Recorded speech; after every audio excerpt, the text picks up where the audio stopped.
I'm not going to spend much time up here, but it is our annual Doris speech competition, or oratory competition. And to start us off, I'd like to welcome to the stage the head of our upper school English department, Mr. Michael Leisenfeld.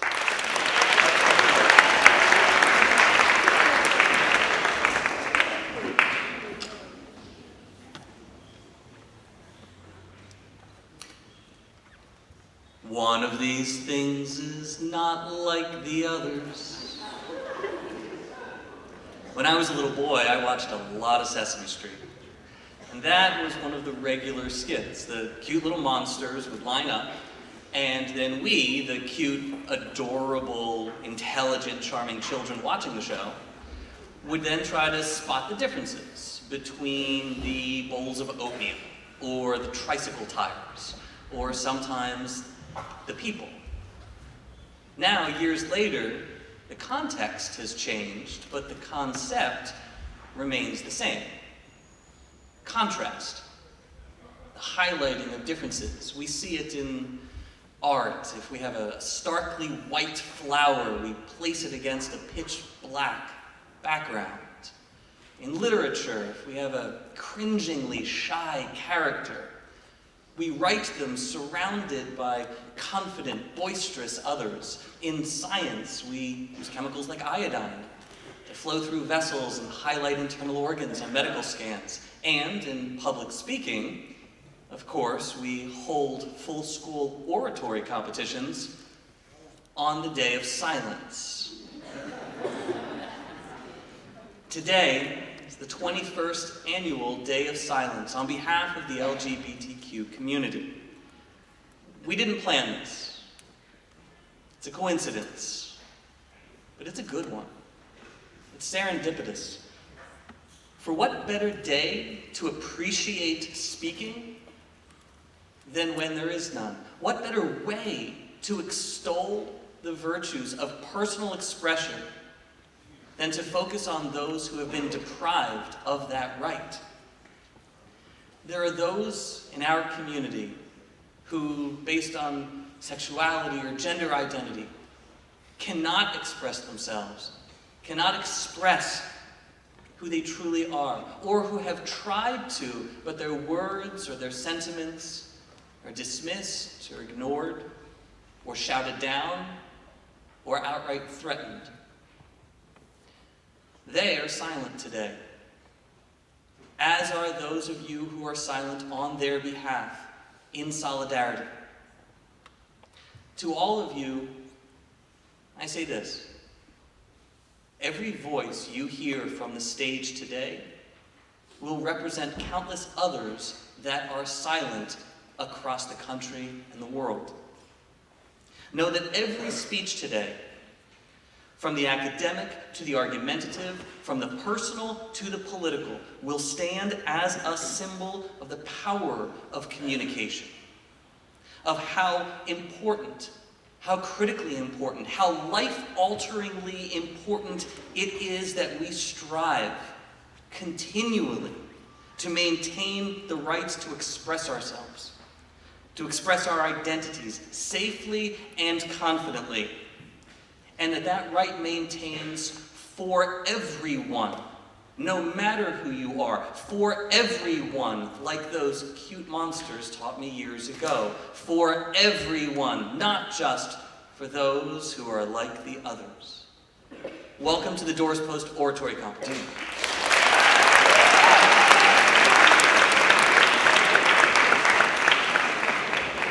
Doris Post herself, Dwight, teacher and public speaker for nearly half a century, she'd be proud of us today. She'd be proud of the stories that we're all about to hear.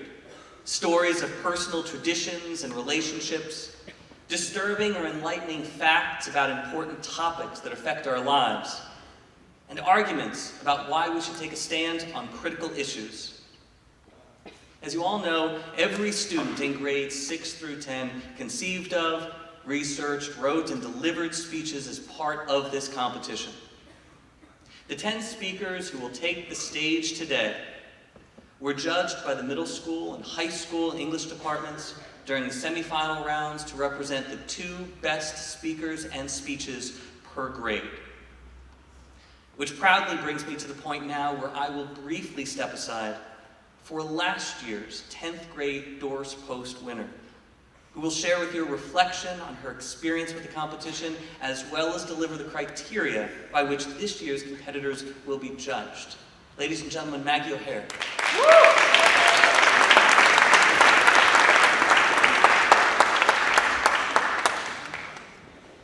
The last time I spoke on this stage was exactly 1 year ago. The experience for me was a daunting one, as standing up here on this podium is never easy, though in the end it was as rewarding as it was intimidating. To this day, I am sometimes referred to by the title of my speech, which serves as an unreasonably long nickname. I am still surprised by all of the ways that the participating in this competition really impacted me, whether it's in the way I now no longer fear presenting to my meager 6-person English class, how I am more confident in my opinions and ideas, or how I now have so much more respect for anyone who steps up to this lectern. I was able to take all of the lessons that this competition taught me and apply them to both my academic and personal life, sometimes without even recognizing it. Now, I am honored to present the criteria for this year's speeches. In this competition, the finalists will be judged based upon their physical presentation, containing elements such as eye contact and facial expressions, their vocal presentation, their volume, articulation, and pacing, as well as on their overall content, with judges evaluating the strength of their arguments and their use of formal language. Good luck to this year's participants. My one piece of advice is when you finish your speech, don't run away. Stand for a minute and listen to the applause, as what you've just accomplished required a lot of bravery. And it is not the weeks of preparation or the 3 minutes on stage, but that moment of applause that you will remember 1 year from today. Thank you.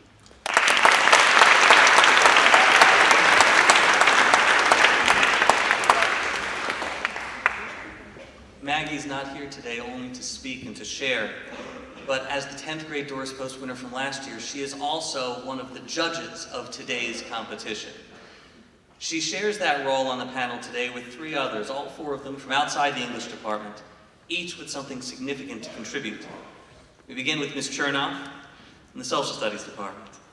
With her public speaking experience from Shanghai and in front of the National Honor Society, bringing her years of skills in critical analysis to today's panel. Thank you, Ms. Chernoff, for joining us today.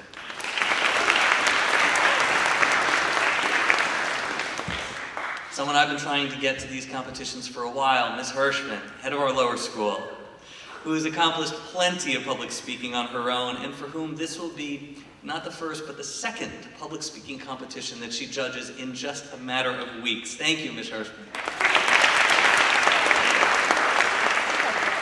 And lastly, Mr. Kygel, the head of our quest department, with an eye for detail and a brutal honesty streak that will add a valuable perspective to our judging panel today. Thank you for participating.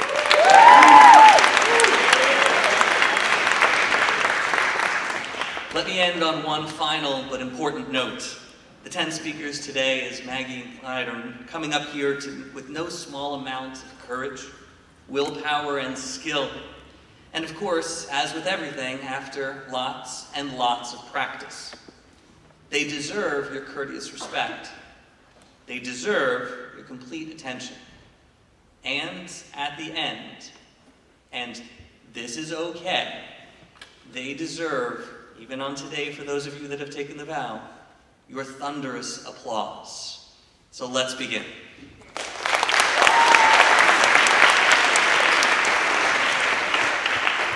We start with grade 6. Now, our 6th graders had to write a speech of personal exposition, one about a family tradition that reflects their personal culture.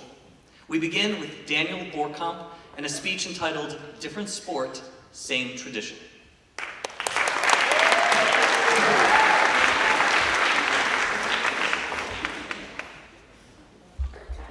There I was, standing in the airport on a huge line of customs. I was throwing away a perfect life in Spain. Now, I had to find new friends, speak a different language, leave my extended family behind, and adapt to this new American culture. My plan was to act like everything was terrible, so I could go back to Spain and live my old life there. Little did I know that this new culture was going to have such a big impact on me. My dad and I only watched soccer because it was our tradition back in Spain. But we were looking for a new tradition to share now that we had moved to America. Now that football was so big in America, America pulled us into football.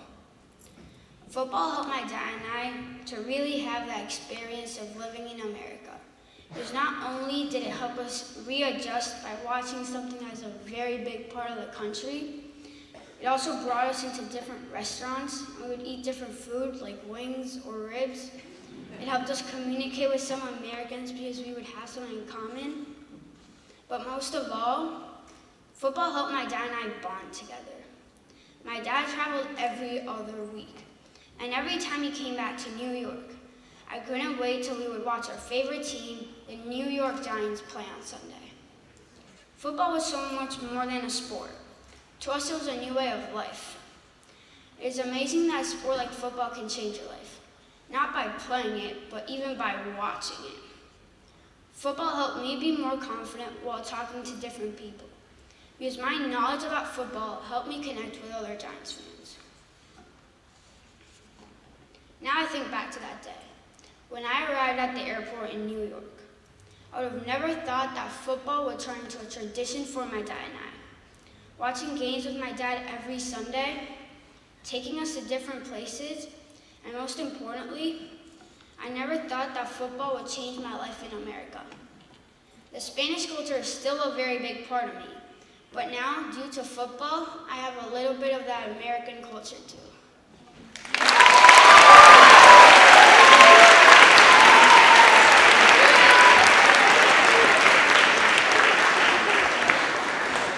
We stay in the 6th grade with our next speaker, Kira Spahn, in a speech entitled, More Than Just a Tree.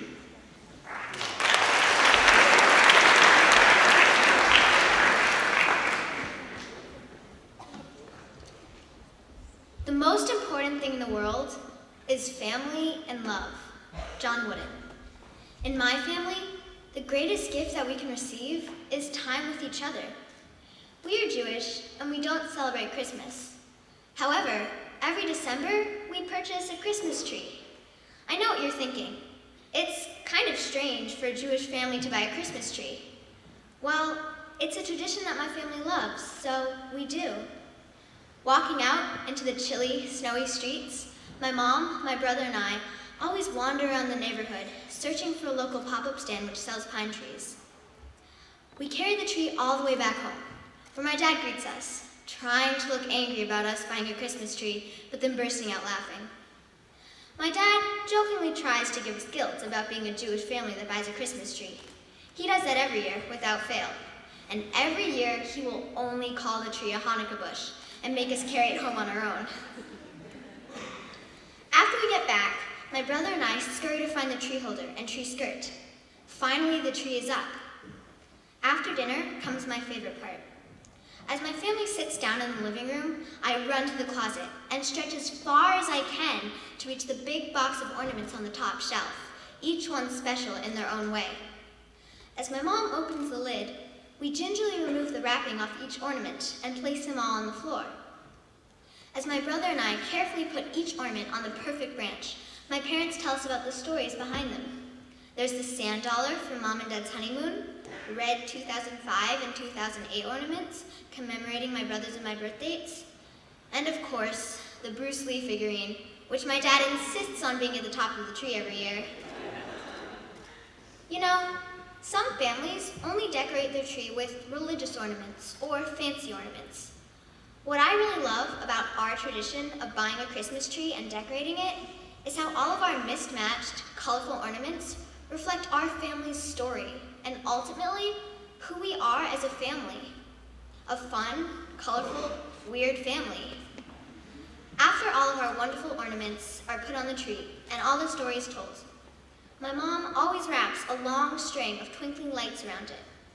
As the room grows dark, the bulbs are like gleaming stars in the night, sparkling down at many smiling faces. I love this time of year so much, and even though having a Christmas tree is not normally something people who are Jewish, like us, would do, the tradition of spending time with my family as we decorate the tree with our many ornaments and their many stories is definitely part of my culture. Being with my family is better than any gift that I could get. Thank you.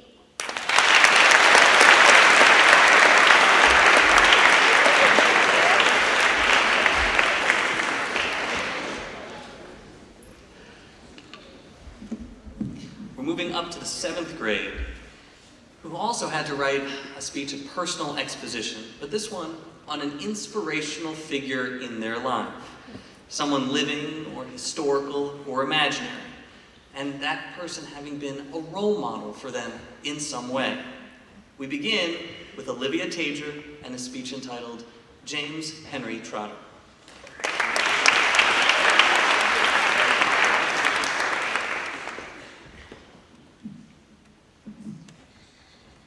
The person that I'll be talking about is called James. See, James is not like us. He is stuck in a prison made up of words and letters on a page. This prison is called James and the Giant Peach. The book by Roald Dahl captures James, a young orphan who takes magic worms from a strange man that turns a normal-sized peach into a giant one. From there, he goes on adventures with a group of insects who later become his family. I was introduced to the story in my 2nd grade classroom in Australia when I was 7 years old. Every week, I would wait for Friday afternoon, as that was the day that my teacher would read one chapter of the book. Back then, I wasn't focusing on the deeper meaning of the story, but the talking insects and the cloudsmen. I also didn't know the impact that the book would have on me. See, in the book, James has Miss Sponge and Spiker, his 2 awful aunts, keeping him captive in their house. Many people are put into situations where they feel unsafe or uncomfortable, and the fact that a storybook character can influence me to get through these situations is very special. Everyone has an obstacle that they have to overcome, and James showed me an example of how to deal with it. One specific obstacle in my life was my severe hearing loss. This part of my life was extremely aggravating, emotional, and completely hard for me to understand as I was just a young child. When my mum would play the Wiggles on the TV for me, I'd have to hold the speaker up to my ear just so I could clearly listen to what they were saying. I went through surgeries, therapy, wearing earplugs when I swam, and a lot of discomfort. Along the way, James has a centipede, a spider, an earthworm, a grasshopper, and a ladybug. Just like having evil aunts, we all have those earthworm and ladybug figures in our life to guide us along the way and to break down the walls around us. In my situation, my family and the doctors were my earthworms and ladybugs. The reason that I chose James is because, as well as having obstacles, in reality, many people today are much like him. Many people are misunderstood and trying to find their way in the world, and have people who will push us over and others who will help us back up. James teaches me to never give up on things in life that are too hard, and don't let people define you and your actions. I never expected that by reading a children's novel, I would be able to write a 3-minute speech about the main character and how he inspires me. Even though James and I live in completely different worlds and do completely different things, I find that with each situation, whether it's starting a new school or moving to a new country, that James is a very relatable person, even if he is not real. James has taught me so much. He has taught me how to have a positive outlook on life, how to always stay hopeful, and most importantly, to never take magic worms from strangers. Thank you.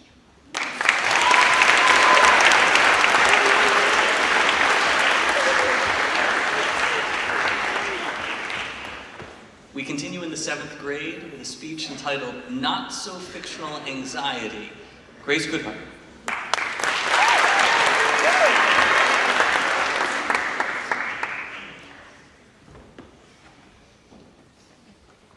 Besides the fact that he's a wizard and gets to take care of magical creatures, there are other reasons why I look up to Newt Scamander from Fantastic Beasts and Where to Find Them.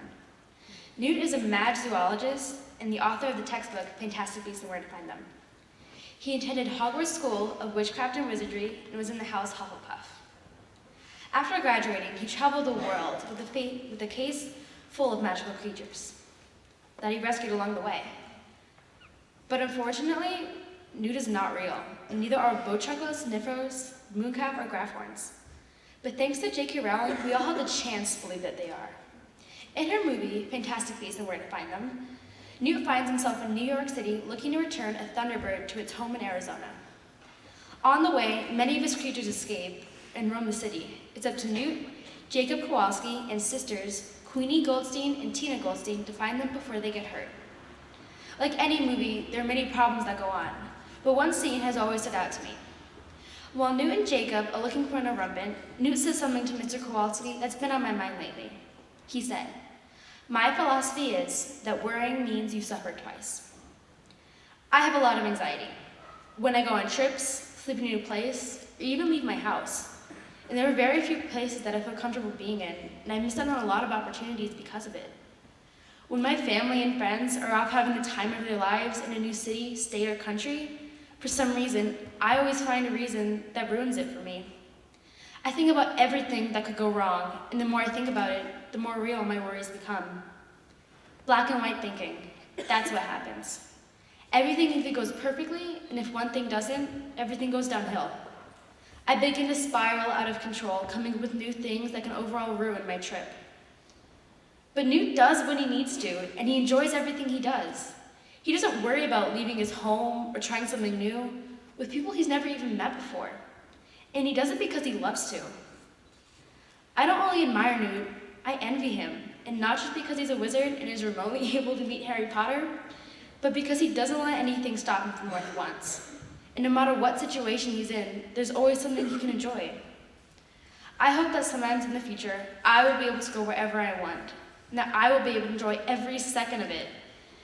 I know it would be hard, and I wouldn't be trying to do it if it wasn't, but from this point forward, I want to take one day at a time, because worrying means you suffer twice. Thank you.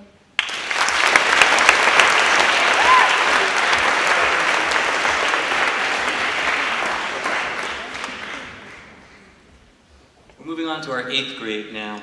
8th graders were tasked with a slightly different assignment. They were asked to write a research report. They needed to choose an intriguing topic about which they thought it was important to educate others. We begin with a speech entitled Dining Etiquette Around the World. Ladies and gentlemen, Elam Coste.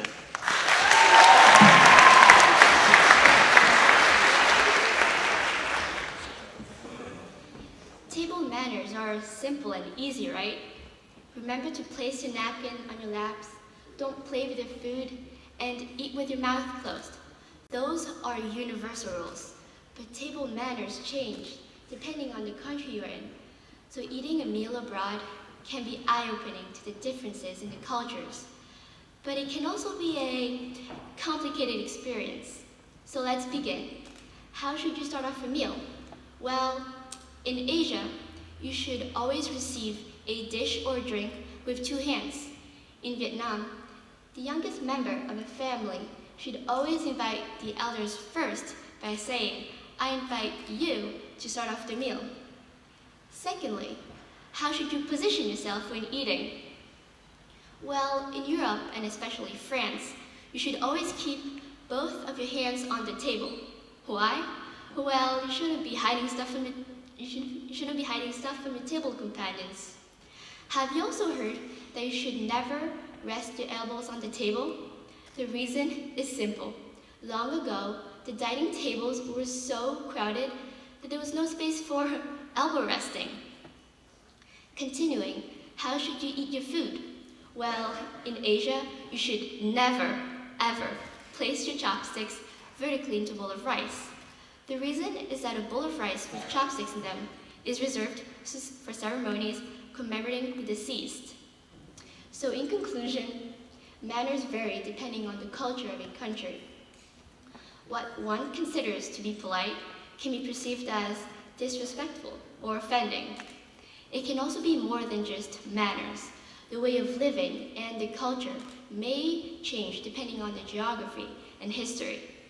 Manners are also a way of communication, whether it is verbal or nonverbal. Each country and each part of the world has its own tradition, religion, and etiquette. Thank you.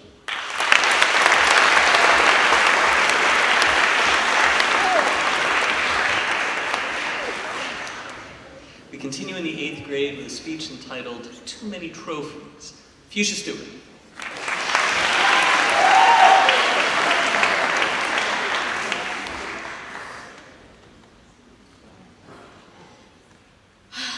Great.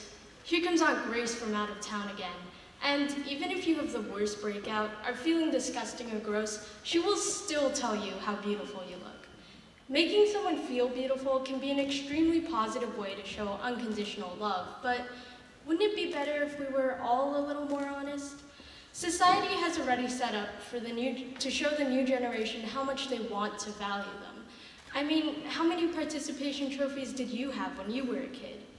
A for effort when you came last, most likely to succeed even though you were never the best in your group, or most improved, even when you were just the bench warmer on your team. Even in Dwight, more than half my grade earned a spot on the honor roll. And in June of 2013, a Little League team in Oklahoma canceled handing out participation trophies because of budget issues. Sadly, I was not surprised to hear that a parent later complained to a reporter, saying that the children liked the trophies just as much as the game and eagerly looked forward to it. According to Carol Dweck, a psychology professor at Stanford University, there's a major problem with this type of ritual. She says that after a child is praised and reassured of their ability over and over again, they fall apart after just their first difficulty. This just motivates the child to cheat rather than risk failing again. Not to give teachers any ideas, but according to an article featured in the Huffington Post by Michael Sigmund, 86% of college students are given the A grade. Getting an A used to represent excellence, but now almost all students are guaranteed to get nothing lower than a B. This is not only seen in universities and schools, but in the workplace as a result. Michael Brunner, the chief executive officer of a full-service advertising agency, says, "A new word I have started to hear in the workplace is deserve. I feel I deserve the opportunity for an interview with your company, or I deserve more money." When my executive team and I hear this, our response is, why? We tell them the truth. Sometimes that means telling them they aren't so special, he says. Without being given anything to strive for or any healthy competition, it's likely to be a shock when they don't get that job, can't meet expectation, or get that promotion just because they showed up. It starts in childhood, goes through school, and impacts the workplace. Hasn't praising and rewarding been taken too far? Thank you.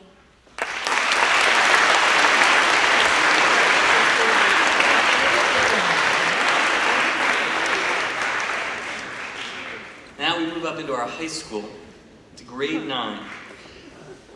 Our 9th graders were tasked with coming up with an argumentative speech. They needed to find a global issue that spoke to them, take a position, and then try to persuade others to adopt that position. We begin with a speech entitled "Fake News in a Digital World," and Anish Barton.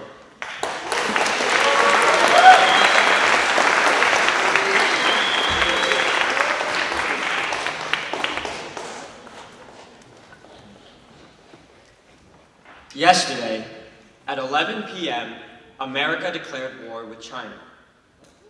That, like many others, is just one of the false news headlines being passed around over social media.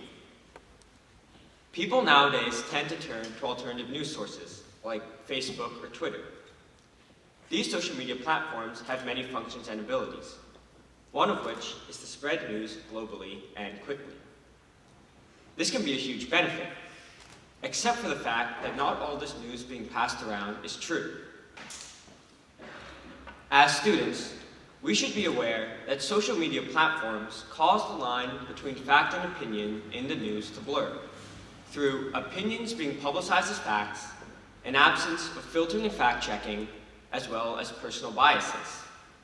So, rather than pouring blind faith into what we read on social media, the simple act of double-checking or checking more than just 2 news sources can not only stop you from looking like a fool, but also contribute to the spread of real news.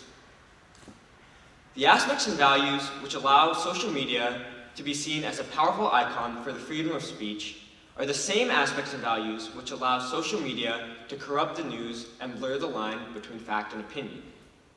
According to the Pew Research Center, 62% of American adults get their news on social media platforms.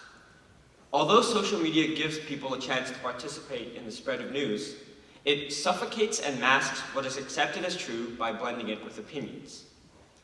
Much like the game Telephone, perspectives, opinions, and misunderstandings become sewn onto the truth while being passed around over different social media platforms.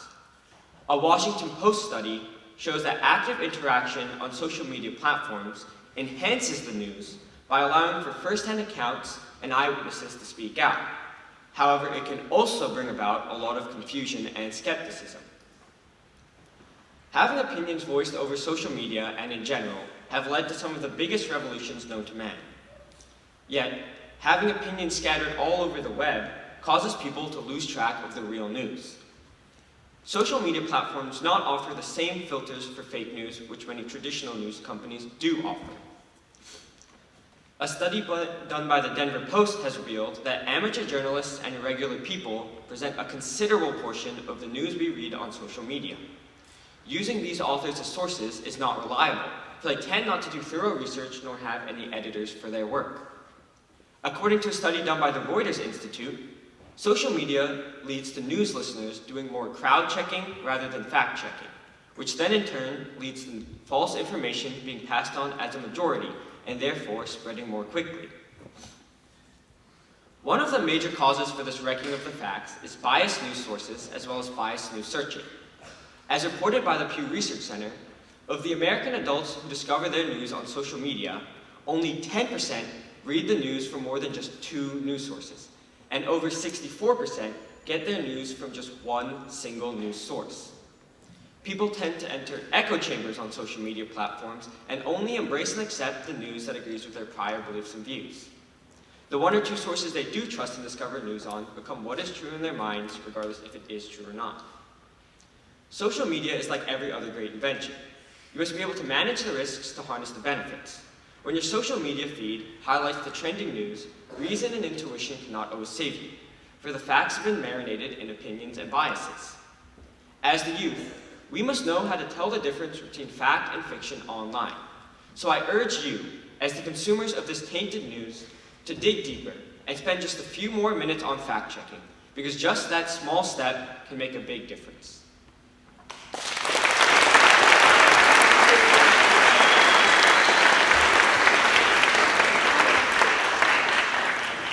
We continue in the 9th grade with a speech entitled The Chocolate Trade. Stefan Hatcheskesser.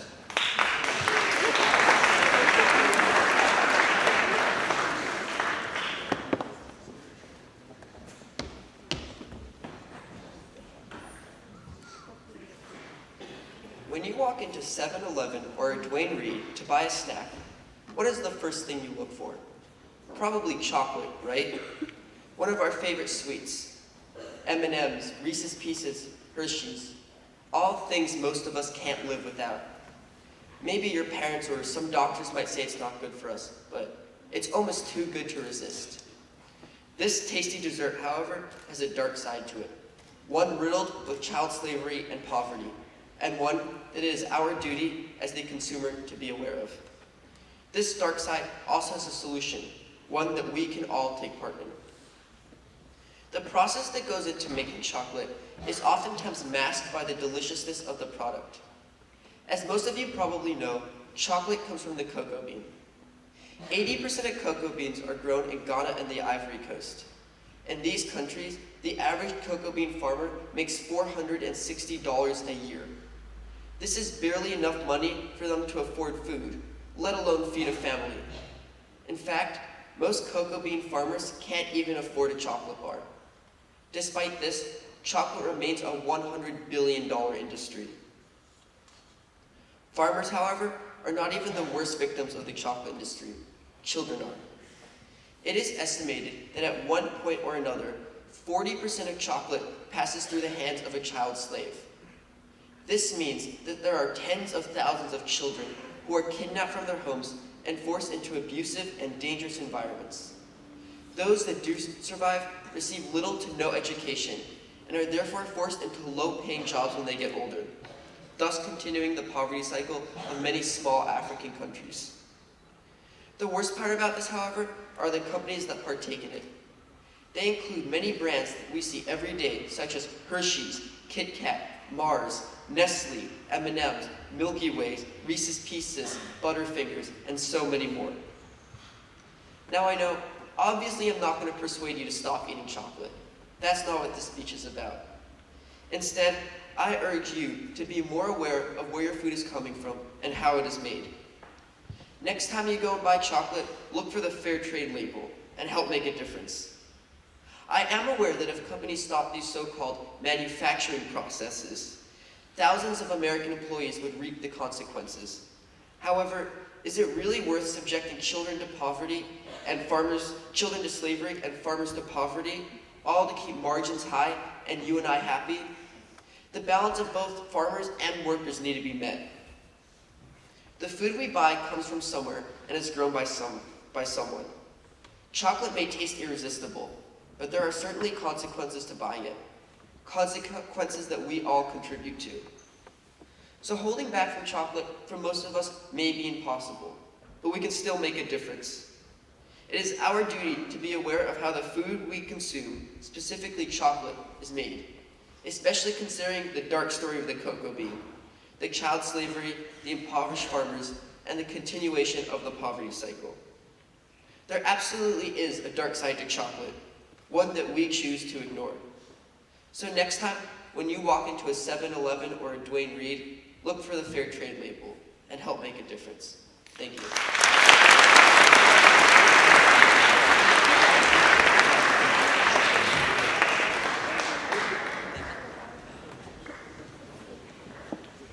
We now move up to our 10th grade. 10th graders were also tasked with writing an argumentative speech. They were asked to take a position on an issue of local or national importance, and then to make it persuasive.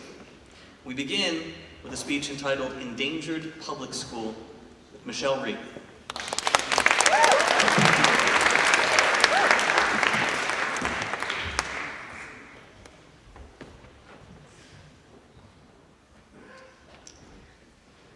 Imagine yourself as an ordinary public school student, hanging out with your best friends, taking your favorite classes, and enjoying the best time of your teenage life.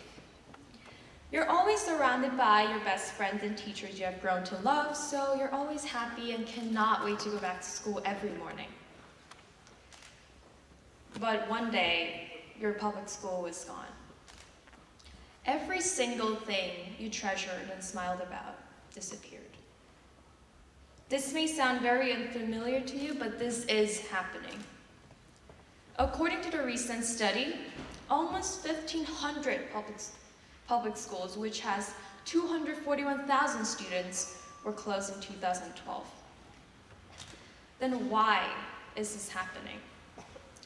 The school voucher is a state-funded tuition for students to enroll in the private schools, and this is wiping out the public education.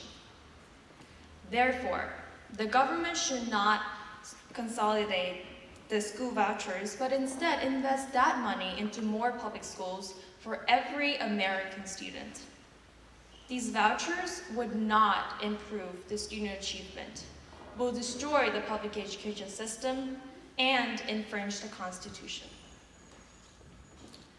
To begin with, school vouchers do not improve the student achievement.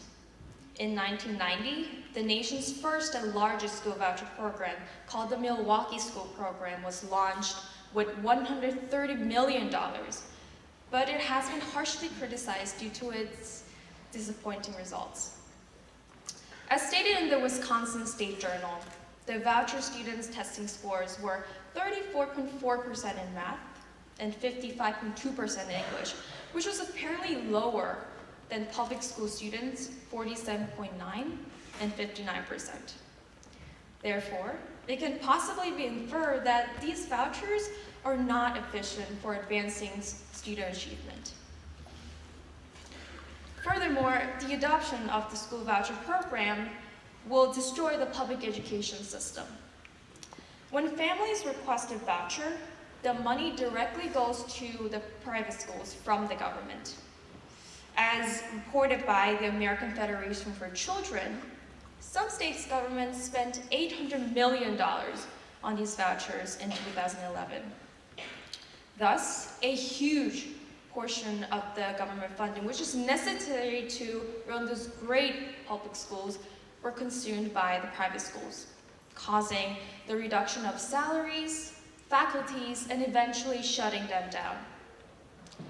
Therefore, school vouchers will diminish the essential public education system. Lastly, school voucher will fundamentally infringe the Constitution. In the First Amendment, the separation of church and nation prevents the nation from favoring a specific religion. Therefore, the US government continuously sustains the public education system with secularism. On the other hand, according to the US Department of Education, almost 80% of the private schools are associated with the religious affiliations. As a result, in 2015, the Colorado Supreme Court ruled that these vouchers are unconstitutional because the government funding is being used to directly benefit those religious private schools. Therefore, these unconstitutional school vouchers will not benefit students in any way. In conclusion, the government should not consolidate the school voucher program, but instead use that funding for public education, since these vouchers would not improve the student achievement, will diminish the public education system, and is unconstitutional. Public schools are where American children learn the values of this country and how to behave as an American citizen. Public education is essential and will be the foundation of this country's bright future ahead. As what the great scholar and transcendent leader of India, Mahatma Gandhi, once said, "Live as if you're to die tomorrow. Learn as if you're to live forever. And public education will guide you through this." Thank you.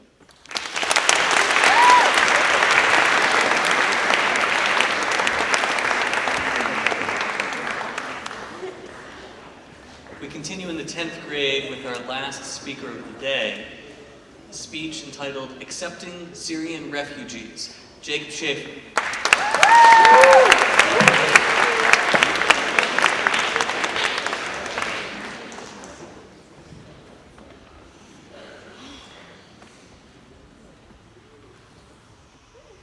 How many of you have seen the video of a little boy covered in blood and ash in an ambulance in Aleppo?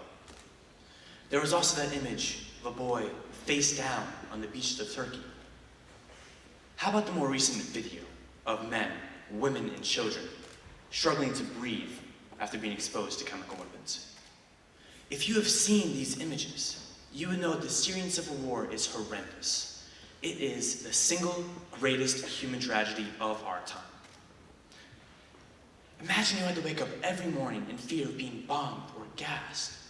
Wouldn't you want to leave? All these people want to do is live in a country of stability and happiness. Is that really too much to ask? The United States government must accept Syrian refugees into our country because we should not be remembered as the people that turned down 11 million refugees in need of help. The main reason for having so many refugees is simple. Syria is being destroyed. The regime of Bashar al-Assad has treated the rebels and anyone in its way with an abundance of cruelty. Even on the first days of protests, there was injustices.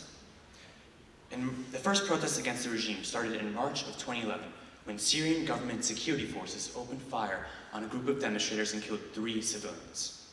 After more of these incidents, protesters formed an armed resistance to the regime. Under the civil war, the country's infrastructure has been completely devastated.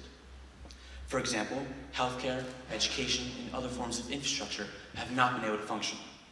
Also, a majority of children have missed years of school and have seen unspeakable amounts of violence. According to the US State Department, both warring sides have recruited children to fight and be used as human shields. Because of the dire situation, almost 4.8 million people have fled from Syria to neighboring countries such as Turkey and Jordan, while another 6.5 million are still displaced within the country. One of the biggest fears about letting in Syrian refugees is that there may be terrorists hiding amongst them. However, the chances that there may be terrorists are incredibly low. In order for refugees to enter the United States in the first place, they must apply for an interview with the United Nations. Astonishingly, out of all the people that go through that process, only 1% of them are recommended for resettlement. That 1% of people is then referred to our State Department to begin one of the most rigorous vetting systems in the world. These people are then security screened by the National Counterterrorism Center, the FBI, twice by the Department of Homeland Security, and by the U.S. Citizenship and Immigration Services. There are also mandatory health screenings and culture courses, while said refugees' information is cross-checked with terror watch lists. This entire vetting process takes 18 to 24 months. That is almost 2 years. One more very important fact to mention is that since September 11th, out of the 780,000 refugees that have been resettled in the United States, only 3 have been arrested for terrorism. A common misconception about refugees is that they will only be an economic burden to the government. It's actually true that upon arrival, many refugees do use public benefits. However, the amount of refugees using public benefits does drop over time. From 2009 to 2011, less than 25% of refugees that had been living in the country for 12 years were using food stamps, while another 11% of Americans were using food stamps. 3% were on cash welfare compared to 2% of native-born Americans, and less than 15% were on health insurance compared to an 11% of native-born. These numbers are incredibly close, which only proves the point that refugees have little effect on the economy. Also, 2/3 of refugees resettled between 2009 and 2011 were employed. The high employment of refugees makes the money they earn increase their tax rate and decreases their dependence on public benefits in the long run. All Syrian refugees want is to escape their war-torn lives. We have one of the most rigorous vetting systems in the world, and they will not put a strain on the economy. So why would we not accept more Syrian refugees? If the United States were ever in the same situation, wouldn't we want other countries to help us instead of calling us threats or economic burdens? Helping these people is the right thing to do, and we must set an example for the rest of the world so that Syrians can receive the help that they so desperately need.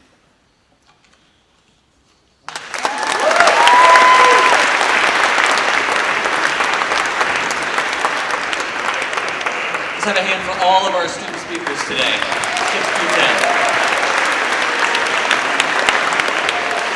I'd also like to thank our judges, Maggie O'Hara, Ms. Chernoff, Ms. Hirschman, and Mr. Geigel for their time and attention today. And last but not least, the English teachers in the middle school and the high school who have shepherded all of our students through here. Ms. Greiner, Ms. Cardwell, Mr. Tyson, Ms. Smith, Mr. Rulins, Ms. Ballard, Ms. Patty Geary, Mr. Farina, and most recently Ms. Stelzer. Thank you everyone for your time and attention. If you would like to know more about the Day of Silence, and please, get to know more about the Day of Silence, speak with or perhaps today email Anisa Jahangir, Julia Pacifico in the 11th grade, or any member of Beam Amor, Dwight's LGBTQ student group. For now, I'll hand it off to Mr. Dale. I thank everyone for your time, attention, and respect today. We'll see you next year.